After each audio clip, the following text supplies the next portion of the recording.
So if you are a corporate professional, someone who's maybe itching to leave that 9 to 5 grind and start your own thing, the biggest hurdle you usually run into is the overhead. Oh, absolutely. Right. I mean, commercial real estate is just brutal. You picture buying a business and you immediately think of a massive 5-year lease, some crazy expensive build out, and, constantly dealing with a landlord. Yeah, you're essentially working for the landlord for the first few years. It's a huge barrier to entry for aspiring entrepreneurs. Exactly. But what if you could just bypass the brick and mortar entirely? Because today we are doing a deep dive into this franchise model called Drone Together. Which is such a fascinating concept. It really is. It's a STEM-based mobile enrichment company, and they teach drone flying and coding. So our mission today is to figure out how this super niche, tech-focused educational concept translates into a highly scalable franchise, like one with really strong unit economics. And that's the key right there, the unit economics. Yeah, so think of it kind of like the ghost kitchen model, right? But applied to education. You strip away the costly classroom, the facility, and you just give the business wings, literally. You deliver the product directly to where the demand is. I love that ghost kitchen analogy Yeah. because by removing that physical building from your operational blueprint, you aren't just cutting a few costs. You are fundamentally changing how the business scales. Right. It changes who it can serve and honestly how fast an owner can actually reach profitability. It completely shifts the risk profile for a franchise buyer. Okay, so before we look at the spreadsheets and the financial side of things, we really have to understand the product itself, because I think my immediate thought, and probably yours too if you're listening, is, okay, you are bringing high-tech drones to schools and parks. Yeah. Isn't that equipment just a nightmare to maintain? And who is the customer here? Why do people actually buy this? Well, the demand is really structured into two very distinct channels. So you have your B2C, which is direct to the consumer, and your B2B, which is direct to the schools and organizations. Got it. Let's start with the consumer side. Sure. So on the BBC side, you are looking at things like after-school classes, summer and holiday camps, and these highly unique birthday party experiences. Oh, I bet kids go crazy for drone birthday parties. They do. And parents are just perpetually hunting for enrichment activities that feel fresh. They want something that pulls their kids away from screens, or will at least uses technology in a really active educational way. Right. It's not just sitting on a couch swiping on a tablet. Exactly. And Drone Together positions itself as this premier flying experience. The reviews from parents are incredible. They're constantly calling it a 10 out of 10 or saying it was their kid's favorite camp, hands down. So it really commands a premium in the local market. Okay, but as strong as that consumer side is with the camps and parties, the B2B side, the school contracts, that seems like the real engine of this whole operation. It absolutely is. That B2B channel is what creates the stability. Because schools across the country right now are facing just immense pressure to integrate STEM and tech into their curriculums. Oh yeah, STEM is a massive buzzword for school districts. But the problem is they often lack the in-house expertise or the budget to develop those programs from scratch. So Drone Together steps in as a completely turnkey solution. What do you mean by turnkey in this context? Well, they offer things like an introductory drone coding curriculum, where students actually learn the basic programming languages required to automate flight paths. It's not just flying them around with a joystick. Wait, let me push back on this for a second Yeah. because I'm playing the skeptic here. Sure, go for it. Drones are everywhere now. I could go to a big box store this afternoon and buy a decent drone off the shelf for, I don't know, $50. If I'm a school principal, why on earth am I paying an outside company to do this? Why not just buy 10 drones and have the gym teacher run it? That is a super common assumption. But the reality of running a school administration is so much more complex. A principal isn't just buying the hardware, right? They're buying a structured educational outcome. Right. Because if a school just buys drones off the shelf, suddenly they have to manage all the maintenance. They have to figure out the battery charging logistics, handle the inevitable breakage when a kid crashes one into a wall. Which is definitely going to happen. Oh, 100%. Mm. And most importantly, they have to pay to train a teacher to build an entire curriculum around it. I mean, the gym teacher doesn't have the bandwidth to sit down and learn drone coding syntax. Yeah, that makes total sense. You're paying for the system, not just the toy. Exactly. Drone Together brings the proprietary curriculum, they bring all the maintained equipment, and critically, they provide the trained instructors. It completely removes the friction for the school. And that turns it from a one-time toy purchase into a recurring line item in the school's budget. Spot on. And they actually take it a step further for the older kids. They have a program for students who are 16 and up that prepares them for the Part 107 FAA certification. Wait, really? The actual FAA license? Yes. The Part 107 certification is a massive differentiator. That's the official Federal Aviation Administration license you need to fly drones commercially in the U.S. Wow. So by offering a curriculum that preps high schoolers for this exam, Drone Together is moving way beyond just a fun enrichment activity. They're offering literal career readiness. Because once they have that license, they can actually make money. Exactly.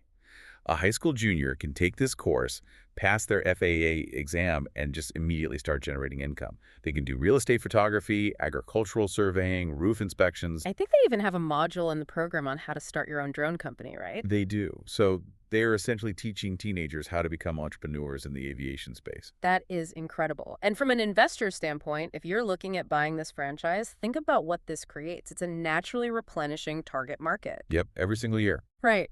Every September, a brand new wave of first graders ages into those intro coding classes. A new wave of sophomores becomes ready for the FAA certification track. You aren't constantly fighting to acquire some finite number of customers in your town. Right, the demographic wave just constantly renews your customer base. Yeah. And that drives really high repeat business and organic word-of-mouth referrals between the school districts. Plus, there's almost no competition in this highly specific niche. Okay, so we know there is high recurring consumer demand. It solves a real pain point for parents and schools.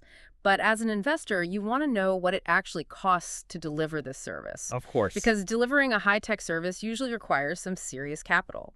So let's talk about the unit economics here. What does it actually cost to start a Drone Together franchise? Prepare to be surprised because the financial barrier to entry is extremely low. Okay, lay it on me. The total upfront investment ranges from just $31,000 to $61,000. Wait, total, like all in? All in, 31 to 61 grand. And the net worth requirement to qualify is only $50,000. That is wild. Just to give you guys listening some context, if you were to go look at a standard fast food franchise, or maybe a boutique fitness studio, or even a traditional brick-and-mortar tutoring center, you are easily looking at an initial investment of anywhere from $300,000 to well over $1 million. Oh, easily. So 31 to 61,000 is just exceptionally accessible, especially for corporate professionals who want to pivot into ownership without leveraging their entire life savings. Exactly. And the ongoing fees are very standard, very fair. It's a 7.5% royalty fee, a 1% ad royalty, and it operates on a 10-year renewable agreement. Okay, standard stuff. But the real reason that initial investment is so dramatically lower than other concepts is directly tied to what we talked about earlier, the operational footprint. Right, the ghost kitchen model. Yes, it is a completely home-based and mobile operation. So there is no commercial lease to sign, there is no 6-month build-out phase, and you have zero facility maintenance to worry about. You are basically cutting out the middleman of commercial real estate. You aren't paying a landlord, so you are keeping that capital right in your bottom line. And if we really examine the financial mechanics of that, it radically transforms your break-even timeline as a business owner. How so? Like mechanically, how does that play out? Well, think about a traditional retail business. Your first $5,000 to $10,000 of gross profit every single month goes just to cover your rent, your commercial utilities, and your property insurance. Right, you start every single month in a deep hole. Exactly. But with a home-based mobile model, your fixed overhead is virtually zero. Your costs are primarily variable. Meaning you only really pay for things when you are making money. Precisely. You're really only paying your instructors when you actually have a paying gig booked. So the profit margin on every individual camp or school contract is significantly higher because it isn't subsidizing an empty building. Okay, I love the low overhead intentionally built for high margins. But logistics-wise, how does a mobile fleet actually work on, say, a random Tuesday afternoon? As the owner, am I keeping 50 drones in my garage and just frantically driving them all over town? No, you aren't doing the driving. The logistics are highly systematized by the franchisor. Okay, good. Typically, you just have a centralized storage system. Mm-hmm. Honestly, it's often just a secure area in your home or maybe a very small, inexpensive, climate-controlled storage unit. Sure. And all the equipment is organized into these self-contained deployment kits. So when you have a program scheduled at a local school, your hired instructors come, pick up the kits, drive to the location, execute the curriculum, and then return the equipment. Oh, so that structural efficiency really changes the lifestyle of the franchisee. It's night and day. It shifts your focus from managing a physical facility to managing a schedule and a team. You aren't just sitting behind a retail counter for 14 hours a day hoping foot traffic walks in. Exactly. You have total control over your time. You schedule the events, you deploy your mobile teams, and you manage the administrative side of the business right from your home office. It offers a genuine work-life balance that is honestly very rare in the first few years of business ownership. But does that lack of a permanent facility limit your revenue potential?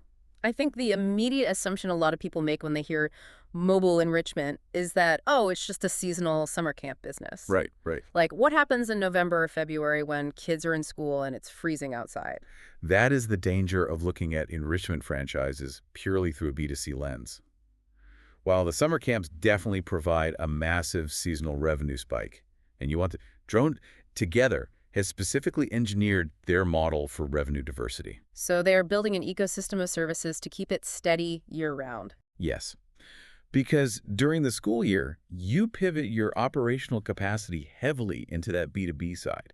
You are executing the in-school STEM editions, the after-school coding classes, and those high school FAA certification program. And a lot of those school programs just take place indoors, right? Like in gymnasiums or auditoriums? Exactly. So the weather completely becomes a non-issue. Plus, you always have the birthday party revenue stream, which operates 12 months a year. Okay, so you layer the profit drivers, camps in the summer, school contracts in the fall and spring, private events on the weekends. That creates a really stabilized cash flow. It does, but it requires a dynamic approach to local management. Which brings up a really critical question about the ideal buyer profile for this franchise. Let's say I'm a mid-level executive right now. Maybe I manage a sales team or I oversee logistics for a company and I want to invest. Do I need to be a total drone hobbyist or some tech wizard to run this? Not at all. And the franchisor is very explicit about this. They are absolutely not looking to recruit drone pilots. Oh, really? Yeah, they use this specific term, franchipreneur. Franchipreneur. I like that. They are looking for business leaders. They want team builders and people who know how to cultivate local relationships. The franchisor already handles the blueprint for the logistics and the marketing. So they did the heavy lifting on the curriculum. Exactly. They developed the proprietary coding curriculum, created the marketing assets, and defined the protocols for equipment maintenance. Your role as the franchisee is execution. It's relationship building. So I'm hiring the instructors, who are probably what, local college students or maybe retired teachers? Usually, yes. And while they are out running the classes, you are sitting down with the school district superintendents and the local PTA boards to sell the broader vision of the program. So you are working on the business, not in the business. You aren't out there flying a drone at a 7-year-old's birthday party every Saturday. No, you are managing the infrastructure that allows your team to do that. And that structural separation is what allows for really aggressive scalability. Let's talk about scalability, because if you are looking at multi-unit growth, this home-based model seems incredibly advantageous. It's a game changer. Think about a standard retail franchise. If you want to double your territory, you have to sign a second commercial lease. Right. You have to endure another 6-month construction build-out, and you have to hire a whole new management hierarchy for that specific location. Yeah. Your expansion is just totally bottlenecked by real estate and capital. But with a mobile model like this, expanding into adjacent territories requires, what, minimal capital expenditure? Extremely minimal. You just purchase additional equipment kits, hire a few more mobile instructors, and expand your marketing radius. Wow. The barrier to scaling your enterprise is remarkably low.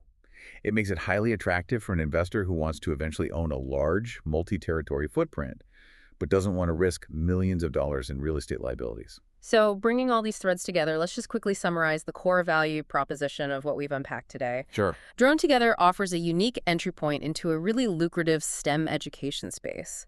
And by operating as a mobile, home-based business, it completely bypasses the massive overhead, the stress, and the profit-draining nature of commercial real estate. Exactly. You have this highly accessible upfront investment, again, just $31,000 to $61,000.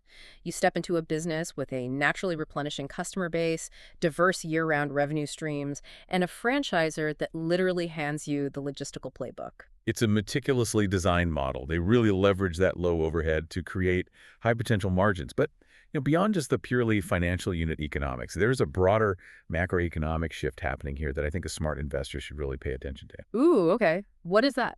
Well, we tend to think of drones as either toys for kids or highly specialized military equipment. Right, there isn't much middle ground in how people perceive them. But the reality is that remote operation and automated flight are rapidly becoming foundational commercial infrastructures. It is moving into everyday logistics and services. Oh, for sure. Deliveries, inspections, all of that. Right.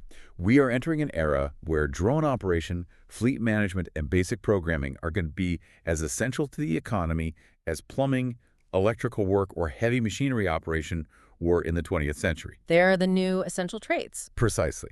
Okay. So by bringing this curriculum to local schools and setting up these FAA certification pipelines, a franchisee isn't just providing a fun after-school activity. You are essentially building the localized vocational schools of the 2030s. Wow, that is a fascinating way to frame it. You are positioning yourself at the very center of a massive shift toward automated industries, providing the exact skills the next generation of the workforce is going to desperately need. You are capturing the immediate demand for childhood enrichment while simultaneously building the educational infrastructure for the future of the blue-collar and tech workforce. That is incredibly powerful.